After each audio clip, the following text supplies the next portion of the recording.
नमस्कार मित्रांनो, एक शासनाची चांगली योजना आहे आयुष्यमान भारत कार्ड. याच्यावर आपण अगोदर पण व्हिडिओ बनवला होता. पण आज पुन्हा व्हिडिओ बनवण्याचं कारण असे की माझ्या एका मित्राची आई सध्या दवाखान्याचं काम पडलं. त्यांचं अगोदर आयुष्यमान भारत योजनेत नाव आलेलं आहे, पण त्यांनी कार्ड काढलेलं नव्हतं. आता ज्यावेळेस दवाखान्यात भरती करायचं काम पडलं तेव्हा डॉक्टर म्हणत तुम्हाला जवळपास 7 लाख रुपये खर्च आहे. पण मित्राची परिस्थिती एवढी नव्हती की तो एवढा खर्च करू शकतो. नंतर तो माझ्याजवळ आला, मी त्याचा आयुष्यमान कार्ड चेक केलं तर आयुष्यमान कार्ड निघत होतं, पण आयुष्यमान कार्ड बनायला जवळपास 7 ते 8 दिवस लागतात. जेव्हा आपण ऑनलाईन ॲप्लिकेशन करतो तेव्हा 7 ते 8 दिवस लागतात.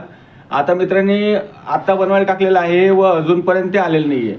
मग जे हाच प्रश्न पडतो, जर शासनाने आपल्याला सुविधा फुकट दिलेल्या आहेत, 5 लाखापर्यंतचा आपला दवाखाना फ्रीमध्ये दिलेला आहे, आणि जर दवाखान्यात याची आवश्यकता जरी असली तरी बरेच लोक हे बनवायला टाळाटाळ करतात. तरी सर्वांनी एकदा आयुष्यमान भारत कार्ड नक्की बनवून घ्यावे. कधी आपल्याला आयुष्यात कधी काम पडू शकते हे सांगता येत नाही. व काम कधी पडते, जेव्हा आपण दवाखान्यात भरती असतो. आपल्या घरच्यांजवळ तेवढे पैसे नसतात. काही दवाखान्यात आयुष्यमान कार्ड या कार्डवर जवळपास 5 लाखाचा दवाखाना फ्रीमध्ये होऊ शकतो. तर मित्रांनो, लवकरात लवकर आपलं आयुष्यमान कार्ड बनवून घ्यावे. धन्यवाद मित्रांनो. आवडल्यास नक्की शेअर करा आपल्या अशा मित्राला ज्याला आयुष्यमान कार्ड बनवायचे आवश्यक आहे.